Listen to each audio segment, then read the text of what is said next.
40 years, people have been unearthing our heritage using metal detectors. After some initial mistrust between detectorists and archaeologists, this relationship in England and Wales has matured into one of mutual respect and a closely forged partnership aimed at learning more about the history of the country and its people through the ages. The impact from metal detectorists' finds on the museum displays has been absolutely incredible. But the close partnership between detectorists and archaeologists enjoyed in England and Wales does not extend to the Republic of Ireland, where draconian laws have made detecting for antiquities illegal. Well, here we are on an absolutely gorgeous day.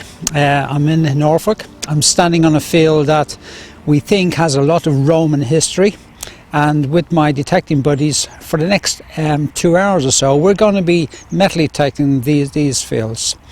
We hope to find some evidence of habitation over the past 10,000 years, because people have walked these fields and the surroundings for all that time, and many of them have dropped items in the ground that are made of metal.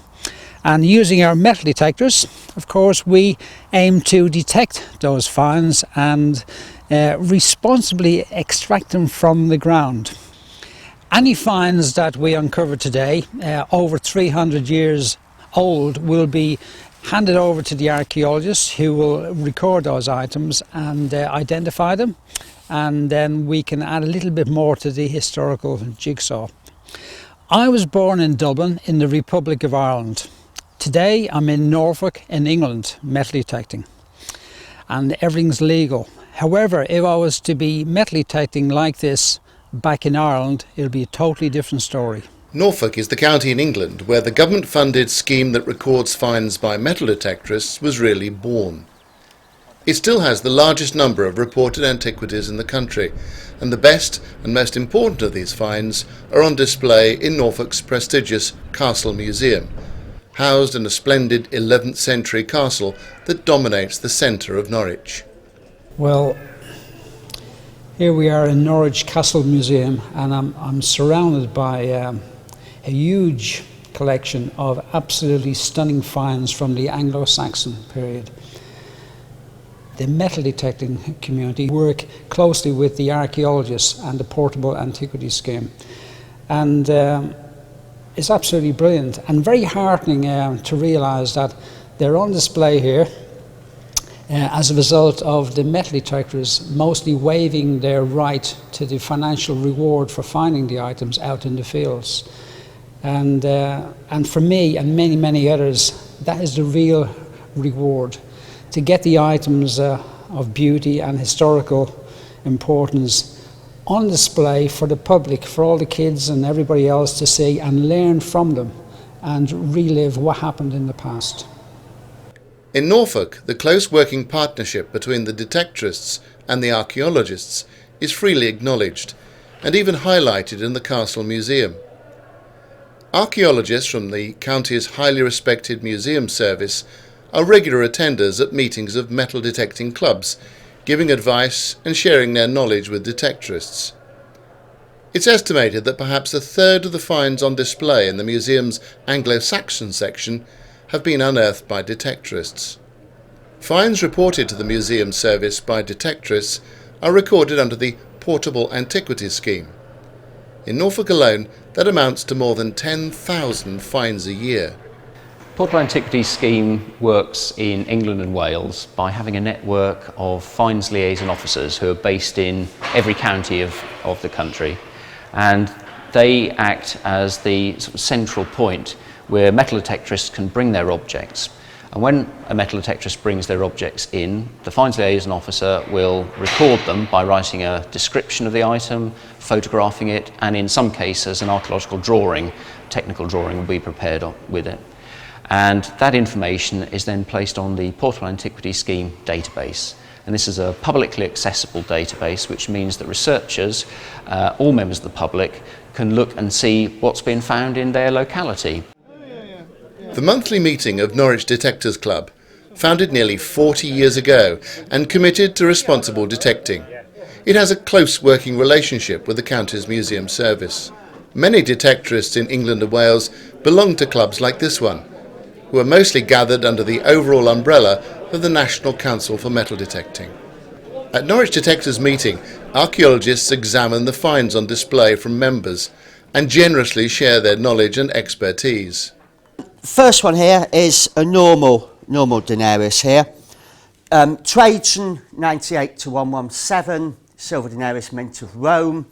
The reverse, you have a figure of victory inscribing a shield set on a little pillar. This is celebrating his Dacian victories. He conquers Dacia in the sort of 100s up to about 113 when it's all done with. So that's a sort of victory, so celebrating that. In Norfolk, metal detecting has revolutionised our view of archaeology, and it was because the potential for understanding the past in a different way was appreciated in the 1970s when metal detecting first became a popular hobby, that the system evolved for recording finds made by metal detectorists, and that was undertaken in Norfolk by people like Tony Gregory, who's now sadly dead, but also people like Andrew Rogerson, who still works in the county. And it was on this voluntary basis of, you give us the information about the find spots, we'll give you the information about what you found, that the system developed. And that's why the Portable Antiquities Scheme came to develop. And in Norfolk, we've seen a dramatic transformation in our knowledge about all different periods of society through metal detecting. We have a dagger handle, post-medieval in date, sort of cruciformed. There would appear to be something missing off of the terminal here. As you can see, the size of it is very small. It gets completely lost in my hand here. Maybe you were meant to hold it like thus.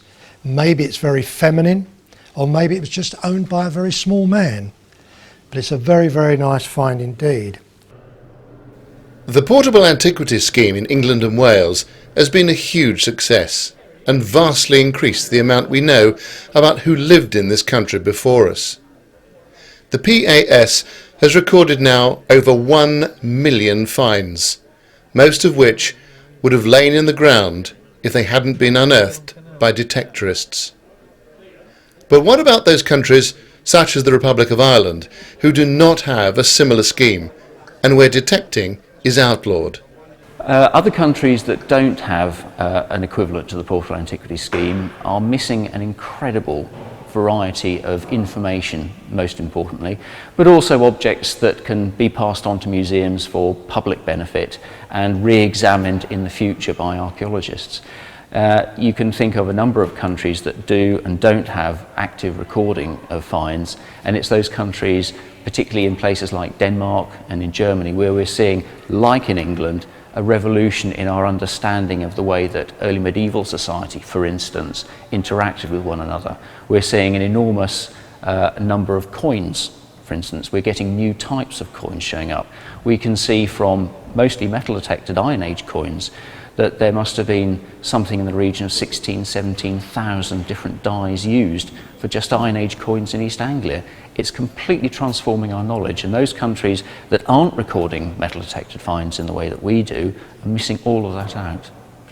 Medieval buckle here, all there apart from part of the pin, and the plate is decorated with it's all gilt, which is very pleasant, but the plate is decorated with sort of strange quatrefoil type things, and it's all divided into four. Really an unusual decorative arrangement there, and rather nice. That date would be 13th or 14th century, maybe a bit more 13th. These are the finds that came up on our last visit to the field, and as you can see, there's a breadth of finds here spanning quite a few eras, and it's very representative of what's coming off the land and very representative of what the hobby's about, isn't it? That's amazing, absolutely amazing, because it's not so long since we started here with a very clean slate, and we're looking around and trying to unravel what has this land been in use for, and the evidence that you've accumulated is absolutely that's great.